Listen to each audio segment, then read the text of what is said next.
ونعوذ بالله من شرور أنفسنا ومن سيئات أعمالنا من يهده الله فلا مضل له ومن يضلله فلا هادي له ونشهد أن لا إله إلا الله وحده لا شريك له ونشهد أن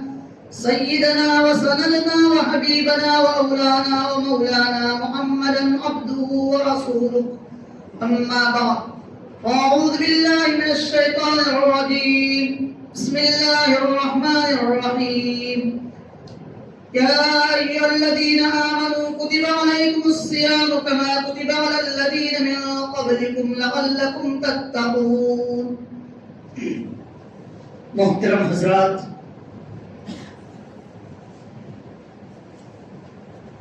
اس شعبان کا مہینہ چل رہا ہے.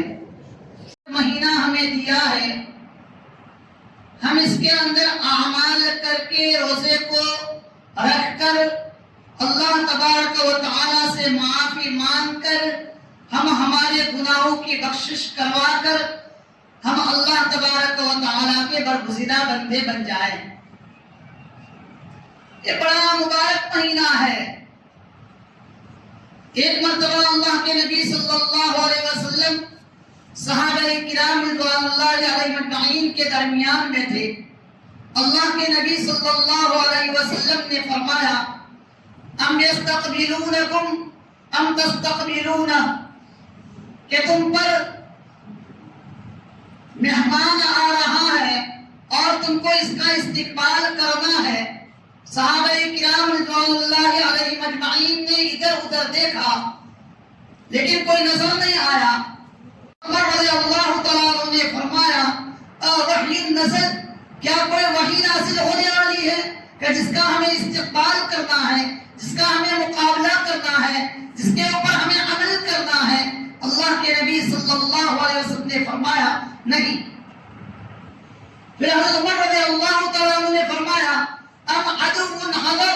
کیا کوئی دشمن آنے والا ہے کہ جس کا ہمیں مقابلہ کرنا ہے؟ اللہ کے نبی صلی اللہ علیہ وسلم نے فرمایا نہیں. پھر اللہ کے نبی صلی اللہ علیہ وسلم حضرت عمر رضی اللہ تعالیٰ عنہ نے سوال کیا یا نبی اللہ، نہ کوئی وحی نازل ہوئی اور نہ کوئی دشمن آنے والا ہے کہ جس کا ہمیں مقابلہ کرنا ہے، تو کیا بات ہے؟ تو اللہ کے نبی صلی اللہ علیہ وسلم نے فرمایا کہ تمہارے اوپر ایک مبارک مہینہ یعنی رمضان المبارک کا مہینہ آنے والا ہے اور اس کا تم کو استقبال کرنا ہے اور اس کے اندر تمہیں عمل کرنا ہے. یہ بڑا بابرکت مہینہ ہے، نیکیوں کی سیزن کا مہینہ ہے. ہر ایک بندہ نیکیاں کر کے عمل کر کے اللہ تبارک و تعالی کا برگزیدہ بندہ بن سکتا ہے، کیونکہ اسی مہینے کے اندر اللہ کی رحمتیں برستی ہیں. اللہ تبارک و تعالی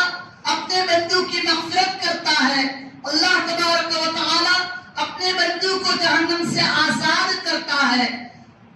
ہر وقت اللہ تبارک و تعالی کی رحمتیں بندوں کے اوپر برستی رہتی ہے. اس لیے رمضان المبارک کا جو مہینہ آ رہا ہے وہ بڑا بابرکت مہینہ ہے. ہمیں اس کے لیے دعا کرنی ہے کہ ہم رمضان المبارک کے مہینے تک پہنچ جائیں اور رمضان المبارک کا بابرکت مہینہ ہمیں مل جائے اور ہم اسی کے اندر عمل کرنے والے بن جائیں. رمضان المبارک کے ہر عمل کا بھاؤ بڑھ جاتا ہے. ایک نفل ادا کرنے کے اوپر فرض کے برابر ثواب ہے اور ایک فرض اگر کسی نے ادا کیا، من عدى فریضۃ، اگر کسی نے ایک فرض ادا کیا اگر 60 فریضۃ 70 فرض ادا کیے اتنا ثواب ملتا ہے. ایک نفل کا ثواب فرض کے برابر اور ایک فرض کا ثواب 70 فرض ادا کرنے کے برابر. اور فرض کا باؤ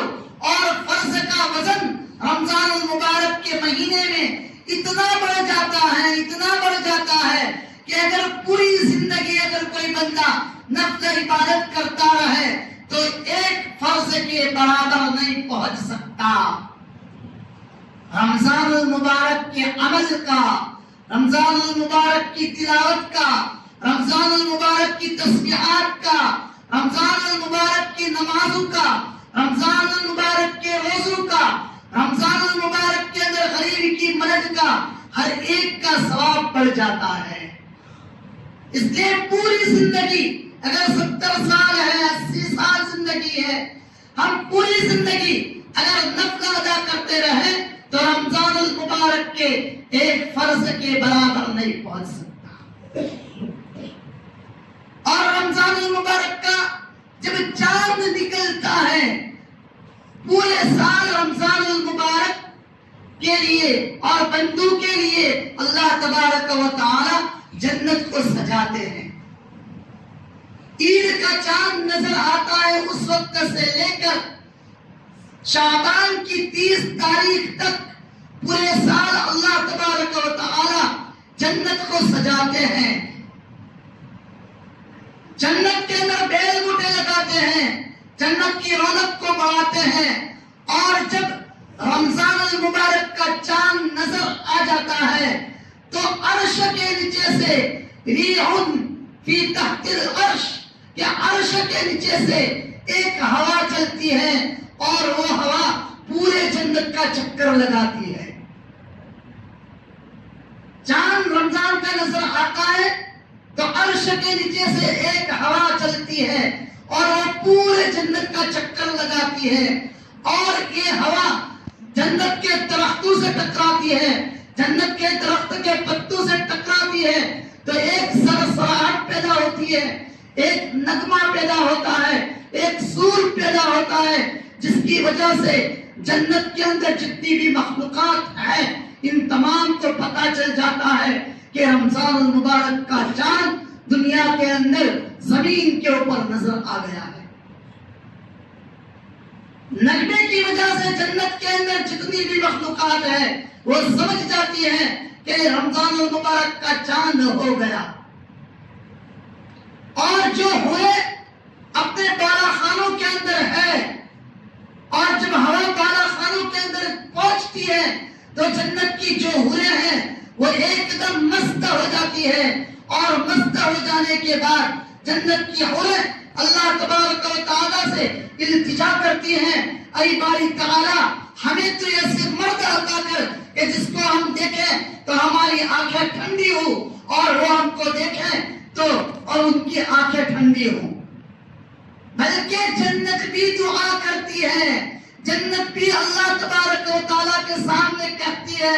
اے باری تعالیٰ تو ایسے افراد، ایسے تیرے بندے تو ہمیں عطا کر کہ ہماری رونق کو بڑھائیں، اور ہماری یعنی جنت کے وہ مستحق بنے، تیرے برگزیدہ بندے، تجھے راضی کرنے والے بندے، اور تجھے چاہنے والے اور تیری مان کر زندگی گزارنے والے بندے تو مجھے عطا کر، تاکہ میری نعمتیں ان کے حد کے اندر ہوں۔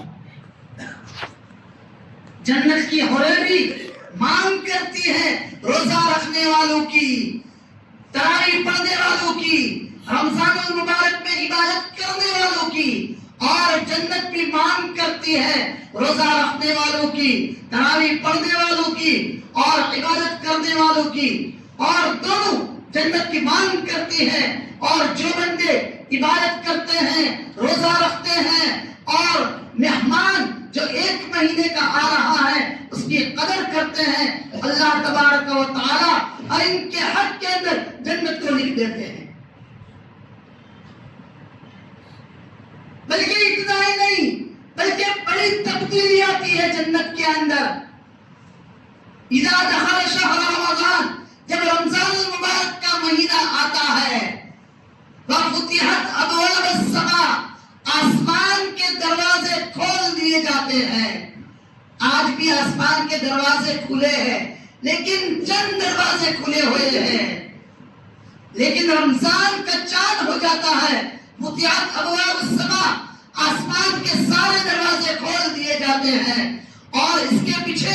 اور پھر جنت کے وفتحت ابواب الجنہ، جنت کے سارے دروازے کھول دیے جاتے ہیں، اور پھر اس کے بھی پیچھے وفتحت ابواب الرحمہ، اللہ کی رحمت کے دروازے کھول دیے جاتے ہیں۔ پھر اللہ تبارک و تعالیٰ کی رحمت وہیں سے نکل کر 7ویں آسمان، 6ٹھے آسمان، 5ویں، 4تھے، تیسرے، دوسرے، پہلے آسمان کے اوپر پھیل جاتی ہے، پھر آسمان کے دروازے سے نیچے زمین کے اوپر آتی ہے، اور زمین کے اوپر آنے کے بعد اللہ تبارک و تعالیٰ کی رحمت رمضان المبارک میں بندوں کے اوپر بارش کی طرح برستی ہے۔ ہاں، اللہ تبارک و تعالیٰ کی رحمت بارش کی طرح برستی ہے بندوں کی